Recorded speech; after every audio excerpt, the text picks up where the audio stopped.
just in case this pit isn't actually bottomless, do you think maybe you could unstrap one of those long fall boots of yours and shove me into it? Just remember to land on one foot.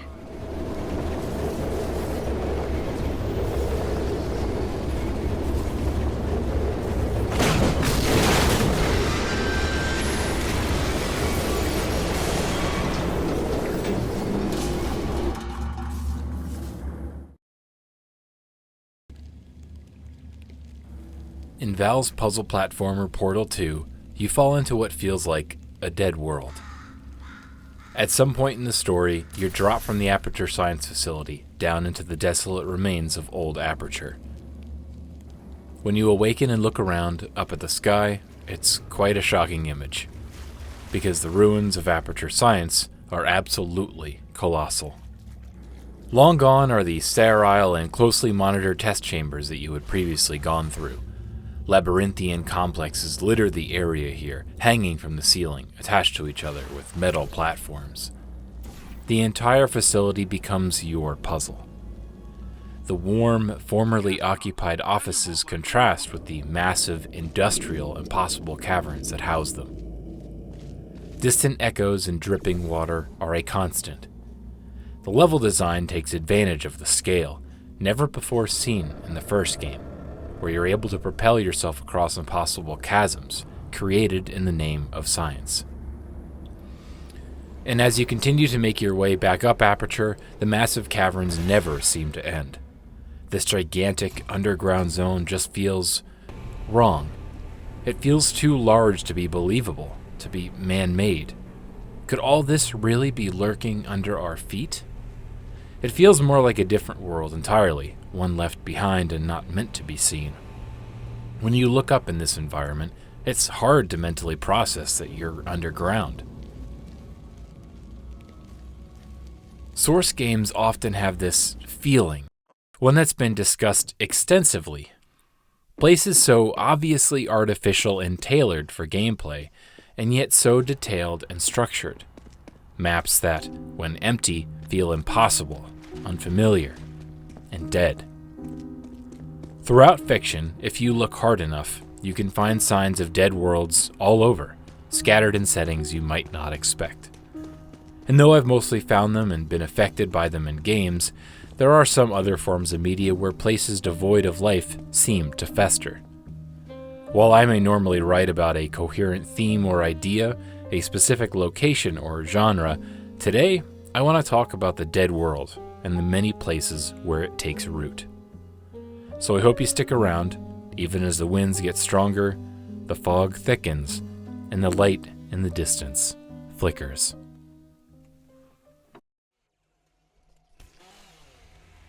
New Blood Interactive's boomer shooter Dusk pits you against a dead world. Like the games that it pays homage to, Dusk doesn't take itself seriously. Its gameplay is inherently ridiculous, where you bunny hop at light speed and slaughter legions of cultists, soldiers, and abominations. And yet, there's an interesting appeal to its low poly graphics, becoming almost a form of impressionism. Every polygon counts, with approximations of structure holding more of its visuals to the imagination. The basic graphics break them down into what's really horrific about its world. Dusk begins as your average boomer shooter would, as you fight cultists in a farm, corn maze, a warehouse, mines, and you make your way towards the namesake town, all without a sign of life that isn't out to get you in some animalistic, twisted way. You continue on as the world becomes increasingly unbelievable, till the industrial factories, pipes, and metal transcend any form of realism. You flick a switch, and suddenly, massive walls come down, showing you the massive industrial creation that dot the orange sky. You're taken to places high above and down below as your environment goes insane alongside you. A factory in the clouds, titled Neobabel, a church in the middle of a floating crimson island. Blasphemy. The environment is as aggressive as you are.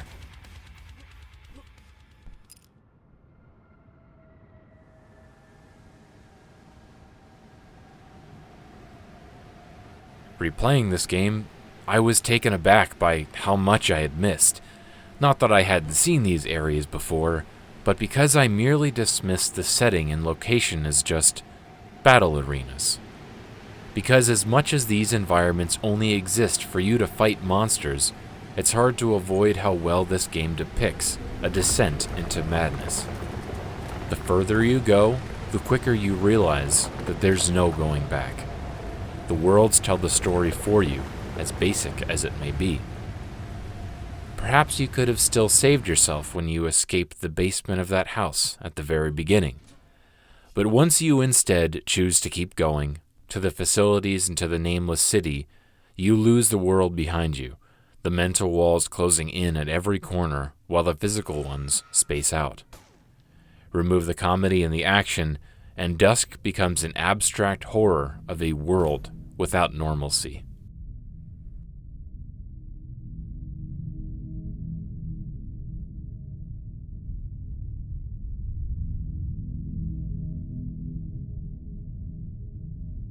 The ambient album Seraphim by How to Disappear Completely sounds like wailing in the morning of a dead world.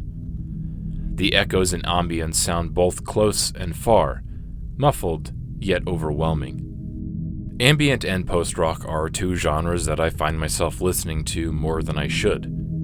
I've spoken of the rallying, melancholic cries of post-rock, but haven't touched much on its aesthetics. There is this subtle horror in these aesthetics for both of these genres. Everyone is familiar with Godspeed's apocalyptic, wandering monologues describing a world on fire. The title Seraphim isn't exactly subtle when it comes to its themes. It's biblical. Similarly, Silver Mount Zion's most well-known album has a title both holy yet ominous. A contrast between the connotations of angel standing guard, which would conventionally imply safety, and 13, a number of ill omen. There are religious, ethereal feelings with a complete ambiguity, angels that don't seem to be completely benevolent, silently watching. Some tracks in Seraphim sound dark and completely bleak. Others sound angelic in a way that feels oppressive and malevolent, like a light at the end of a tunnel. We don't really know what the light is, or whether what awaits us is worse than what we're already in. They feel like an ending, in a way, an ending you're rushing towards after a long period of darkness. Perhaps they are the sounds of an angel, a seraphim. Perhaps that angel may not be kind of heart. But we move towards it anyway. We approach that light at any cost.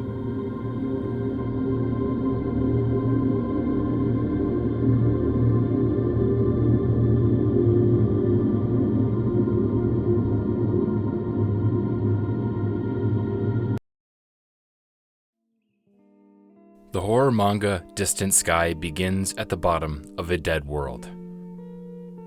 There's no mistaking it. It's not merely dying and capable of being saved. The world in Distant Sky is, from the very beginning, doomed.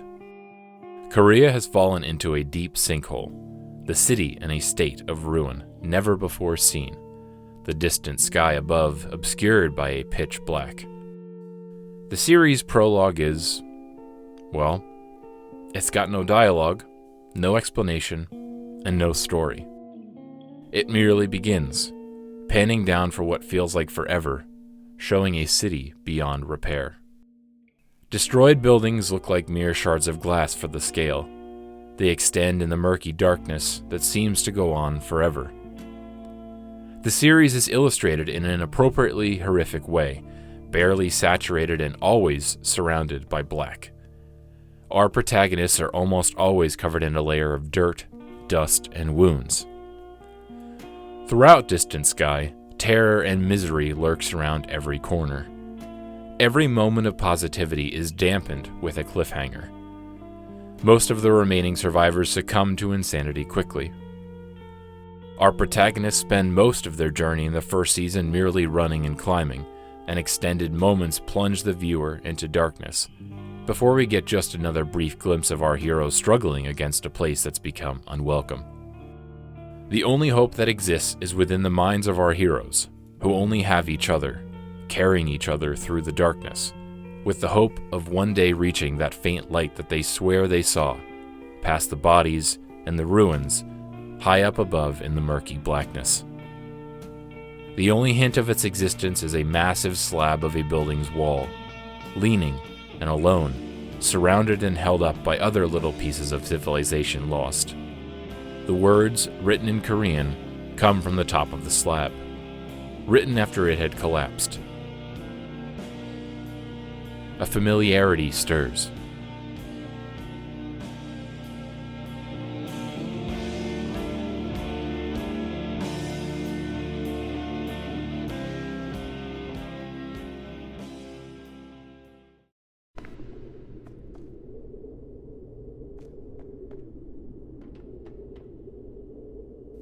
The setting of Rebecca's upcoming game, Lorne's Lure, is a dead world. Or at least, that's what I thought before. The word dead implies that the world was initially alive, but the massive chasms, pipes, and walls of Lorne's Lure don't feel like they could have been anything more. They feel like they were always like this, not affected by any apocalypse to speak of. Even remnants, stories, logs that could have come from centuries ago describe the place exactly as you would. Even now, the world's only monster is the world itself, a world of pain and hatred. Pipes of metal twist and turn everywhere and don't feel like they ever served any function. Your 2 picks are all that's left between you and the chasm, and the more you climb, the lower your stamina gets, forcing you to quickly make your way to the next platform before you drop, making every climb tense. Amidst the seemingly endless chasms and the remaining signs of life from long ago, you traverse, quite literally clinging on to whatever you have. Just a lone robot with 2 climbing picks, a lot of parkour skills, and a dying battery, platforming in a world built in a way that seems to hate the idea of normal traversal and walking. It's an environment that at every turn is designed to be abandoned and forgotten. While I'm sure there's more to the world that hasn't been shown yet, it can't remove the initial feeling I had when I walked out of the tight little tunnels into the wall.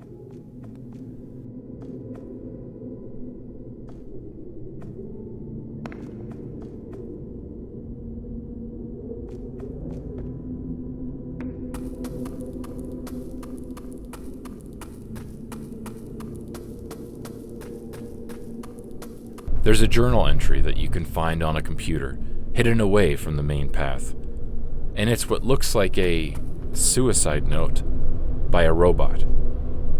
Tucked away in a dead-end tunnel, it reads, "I have been lost for 673 years, 204 of which I've spent here, tapped into this power source. My frame is now lacking enough oil for me to move through the structure safely. There is nothing left for me. I can't cling onto this power source any longer. I've decided to see the bottom." A loosely dangling cable at the end of the tunnel says enough. Lorne's Lure is, above all of the other examples I've shown, probably the most literal showcase of a dead world. One hostile and devoid of humanity. But what if humanity stayed behind?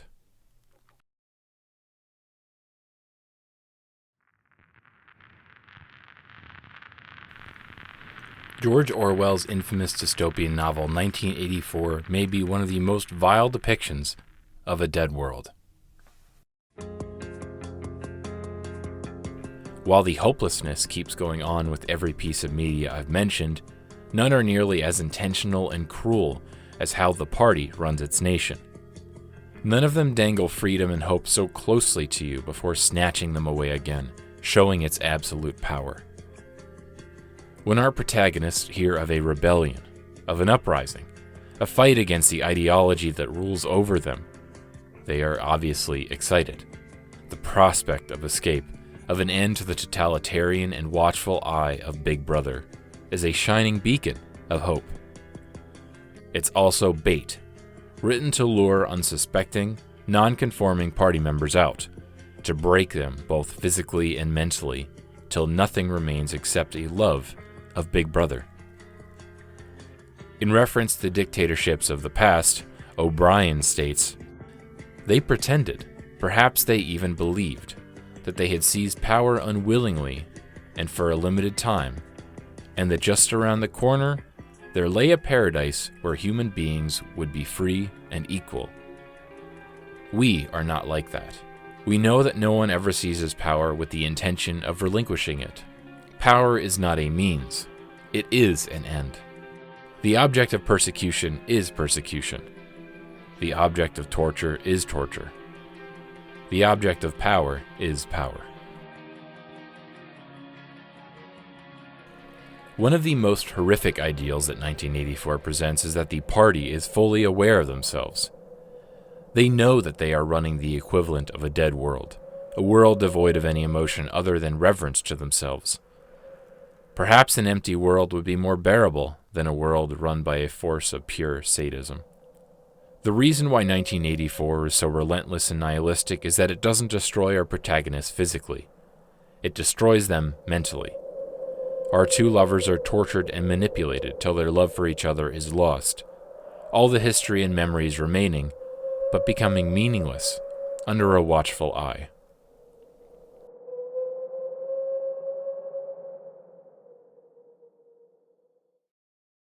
The seemingly innocent Doom mod, My House, slowly pulls you down into a dead world. We start with a basic house level as a tribute to a friend long gone, until it isn't anymore.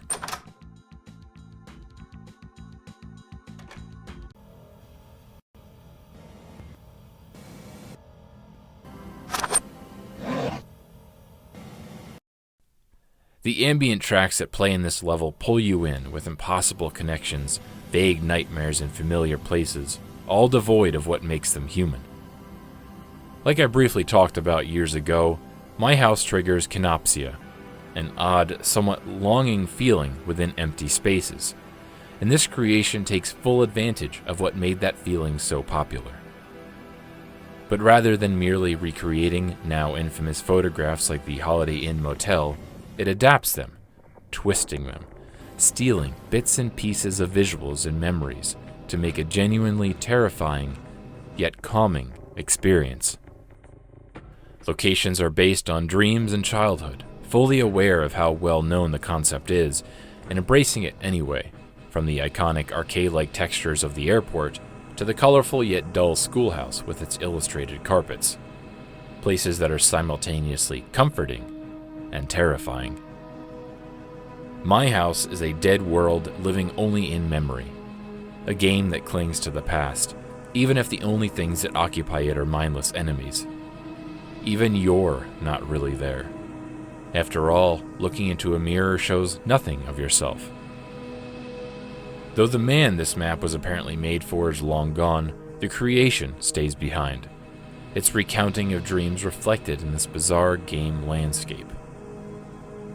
In the apocalyptic worlds of Distant Sky and Lorne's Lure, a time before all of the desolation happened seems so far away, impossible to attain, existing only in vague memories. In this little Doom mod, it's shoved in our faces, a mockery of what once was, of what can't be returned to. Despite its abstract world hopping and connected level design, the map feels distinctly non-linear. There's an entire, silent, dark maze of colossal size hidden in a closet.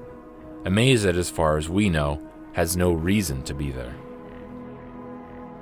If we make the right sequence of choices, you can find a QR code deep inside the map, one that leads to an obituary that confirms that the man, who apparently created this map and posted it, died on the same day as his friend. My House is haunted by ghosts, manifesting not as apparitions and translucent figures, but as places that aren't the same anymore. I can't even begin to touch on the number of themes this touches on, from childhood nightmares to transitioning. But what I can tell you is that of all the dead worlds I've walked through, My House has felt the most painful.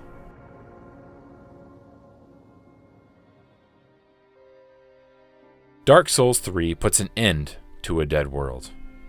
Or, to put it more accurately, an undead one. A world defined by constant delays, by adherence to linking the flame again and again, till only small embers flicker in the dark. Where suffering is a norm, where every story ends with a tragedy. Is the world really still alive if everything in it just keeps dying again and again? One of the common criticisms of Dark Souls 3 is about its fan service. Hey, remember this thing from Dark Souls 1? It's back now. But while it may come off as very derivative, which it often is, Dark Souls 3 feels intentional. Its callbacks aren't merely there to make you point your finger at the screen. Anor Londo is not the grand golden sight it once was. The Dreg Heap is one of the final areas of Dark Souls 3, part of its final DLC, the final piece of content to ever be released for the game. A place where kingdoms and civilizations all converge into one chaotic, noisy black hole. There's a parallel to biblical apocalypse, with angelic creatures raining death upon you in this ashen heap. You descend the layers here, from Souls 3's Lothric down to Souls 2's Earthen Peak, to the bottom of it all, with a tiny remnant of the first Firelink Shrine. And as the old woman you encounter at the top says, "At the close of the Age of Fire, all lands meet at the end of the earth. Great kingdoms and anemic townships will be one and the same. The great tide of human enterprise, all for naught. That's why I'm so taken by this grand sight. This must be what it's like to be a god." Dark Souls 3 has had enough of its own world. It wants to stop. Its finality couldn't be more clear. When you touch the egg of the slumbering Filianor, any semblance of order is lost. The Ring City appears to be the last location where life seems to continue as per normal. But as the egg shatters, it's taken out of stasis, and you find yourself at the end of the world.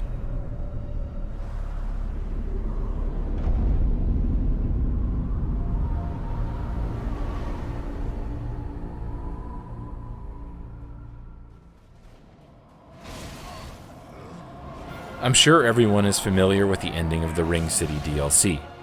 Two warriors of no renown fighting at the end of time. It's an incredible fight. It's the culmination of the dying worlds of the past 3 games, suffocating in ash, twisting and bending, buried under each other till barely any structures are visible.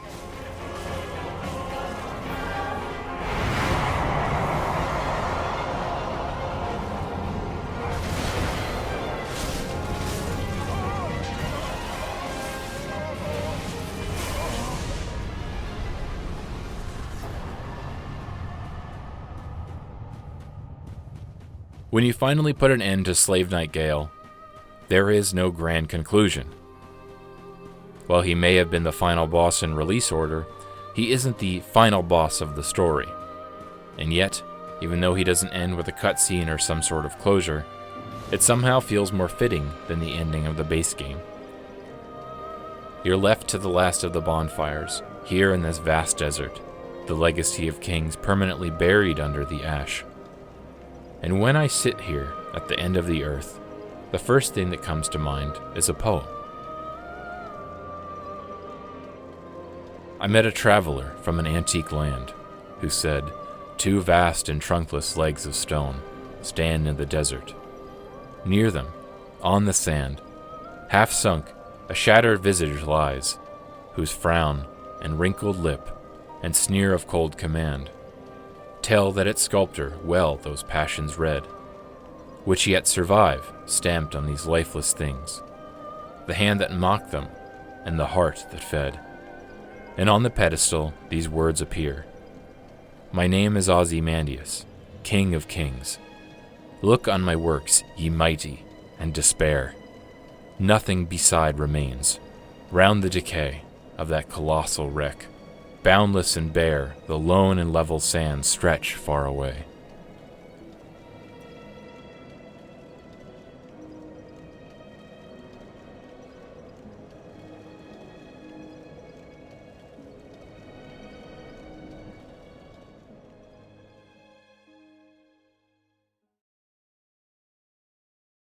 In many of these stories, there is no escape from a dead world, save for one that provides a flickering hope in the pitch black.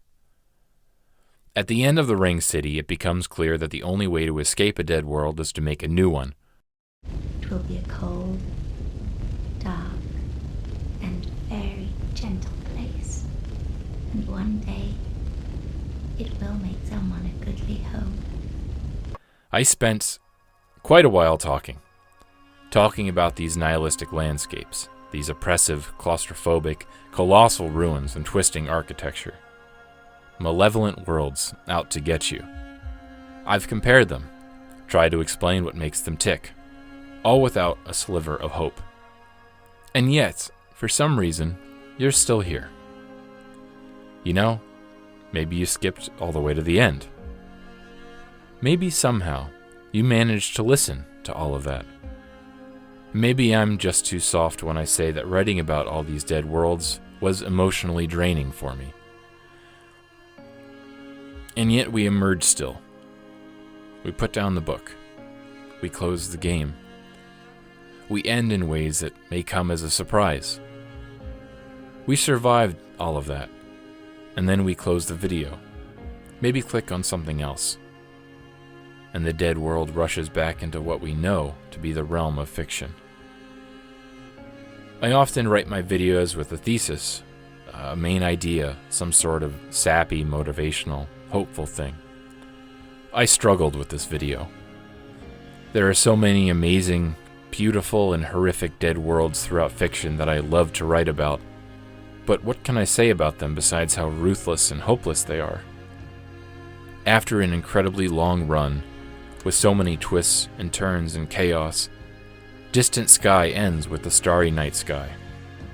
One that's naturally dark and yet beautiful and glowing in comparison to the world that we escape. As you rise in the elevator at the end of Portal 2, GLaDOS bids you farewell with an entire choir. And suddenly, the cold, calculating, mechanical smoothness of the facility is replaced by a wheat field. You don't get to see the world outside. You don't really know when in the Half-Life timeline this game takes place.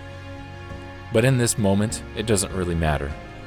Because you're out of the inescapable world, the torture, the puzzles. All you get is the blue sky. And for you, after all of that, it's enough. And so, while I may not have some heavy philosophical musing prepared to close things off, I have a little bit of light in the distance. Light that's within reach. And at times, I don't think I need to write anything more.